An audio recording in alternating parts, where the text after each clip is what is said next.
सुप्रभात छात्रों, इस वीडियो में हम कक्षा 9 के हिंदी के संस्कृत खंड के पाठ 2 सदाचार के अभ्यास कार्य को करेंगे। देखिए, सबसे पहले जो आपको क्या करना है पाठ में, अपनी उत्तर पुस्तिका में इन 2 पैराग्राफ सताम सज्जना नाम से ... व्यवहारम कुर्वन्ति और दूसरा पैराग्राफ विनय ही मनुष्याणाम ... और ये अंतिम पंक्तियां, अंतिम शब्द हैं आचारः अनुकरणीय। ये 2 पैराग्राफों का आपको ससंदर्भ अर्थ लिखना है और संदर्भ आपको इस तरह से लिखना है। ये इसमें मैंने लिख दिया है। ये संदर्भ होगा दोनों ही पाठों, दोनों ही गद्यांशों का ये संदर्भ होगा। यह गद्यांश हमारी पाठ्य पुस्तक हिंदी के संस्कृत खंड के सदाचार पाठ से लिया गया है। यह गद्यांश हमारी पाठ्य पुस्तक हिंदी के संस्कृत खंड के गद्यांश के सदाचार पाठ से लिया गया है। इस तरह से ये आपका इसका संदर्भ होगा और अर्थ मैं आपको वीडियो में पढ़ा चुका हूँ। आपको उसी को सुनते हुए या उसे ही ठीक से पढ़ करके अपनी भाषा में अपने हिसाब से आपको ये इसका अर्थ, इन दोनों पैराग्राफों का अर्थ लिखना है। इस सदाचार पाठ में ये 3 श्लोक भी हैं। इन तीनों श्लोकों का अर्थ सर्वलक्षणहीनोऽपि ... जीवति, ये संकेत हैं, इन्हें कहते हैं संकेत। ये आपको पहले भी बताया है, ये संकेत के रूप में लिखा जाता है। ये संकेत के रूप में इन्हें लिखा जाता है। संकेत में ये लिखेंगे, ये 3 श्लोक हैं। सर्वलक्षणहीनोऽपि जीवति, आचारात् लभते ... परम धनम, व्रतम यत्नेन संरक्षेत और ये ... हतो हतो। ये तीनों श्लोकों का अर्थ लिखना है और इन श्लोकों का जो संदर्भ होगा वो भी वही होगा। कैसे? यह श्लोक हमारी पाठ्य पुस्तक किस तरह होगा? यह श्लोक हमारी पाठ्य पुस्तक हिंदी के संस्कृत खंड के सदाचार पाठ से लिया गया है।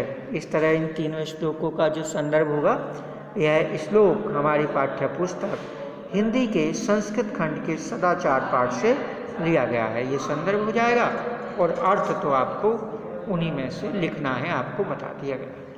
साथ में ही आपको ये प्रश्न उत्तर करने हैं जो इस पाठ में जो चुने हुए जो प्रश्न हमने चुने हैं उनका उत्तर देने के लिए वो ये हैं, निम्नलिखित हैं, देख लें। सज्जना के भवन्ति, पहला प्रश्न है सज्जना के भवन्ति, सज्जन कौन होते हैं?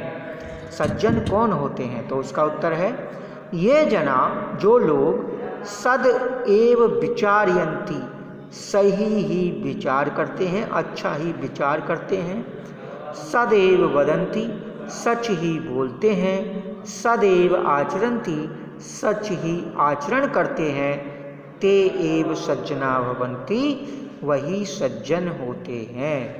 इस तरह से है। दूसरा जो प्रश्न है, सर्वेषां जनानां प्रिय को भवति, सभी लोगों के प्रिय कौन होते हैं? तो इसका उत्तर है विनयशीलः जनः सर्वेषां जनानां प्रिय भवति। विनयशील मनुष्य सर्वेषां, सभी जनानां लोगों का प्रिय भवति, प्रिय होता है। विनयशील मनुष्य सभी लोगों का प्रिय होता है। अगला प्रश्न है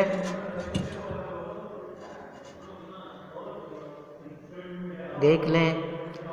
विनय कस्मात् उद्भवति, विनय किससे उत्पन्न होता है? कस्मात् माने किससे। विनय किससे उत्पन्न होता है? तो विनय सदाचारात् उद्भवति, विनय सदाचार से उत्पन्न होता है। विनय सदाचारात् उद्भवति, विनय सदाचार से उत्पन्न होता है।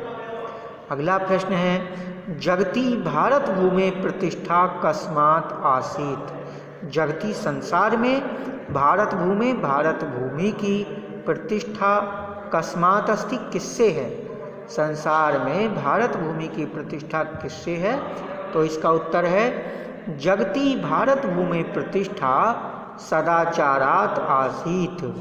संसार में भारत भूमि की प्रतिष्ठा सदाचार से हुई है, थी। आसीत माने थी। संसार में भारत भूमि की प्रतिष्ठा सदाचार से ही थी। ये प्रश्न है। आचारात किम लभते, सदाचार से क्या प्राप्त होता है? तो इसका उत्तर है आचारात आयु श्रियम कीर्तिम धनम च लभते। सदाचार से ही आयु, कीर्ति, आयु, श्रियम यानी लक्ष्मी और कीर्ति, धनम च, धनम लभते, धन प्राप्त होता है। अगला प्रश्न है, छठा प्रश्न है, शतम वर्षाणी कै जीवती, 100 वर्ष तक कौन जीता है? तो इसका उत्तर है सर्व लक्षणहीनो अपि, सारे लक्षणों से हीन होने पर भी, यह नरह जो मनुष्य सदाचारवान श्रद्धालु अनुसूय च अस्ति, अनुसूय होता है मतलब ईर्षा न करने वाला, स शतम वर्षाणी जीवती, वह 100 वर्ष तक जीता है।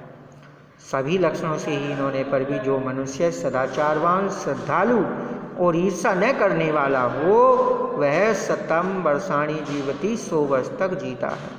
इस तरह से ये पाठ 2 का अभ्यास कार्य है सदाचार का। धन्यवाद।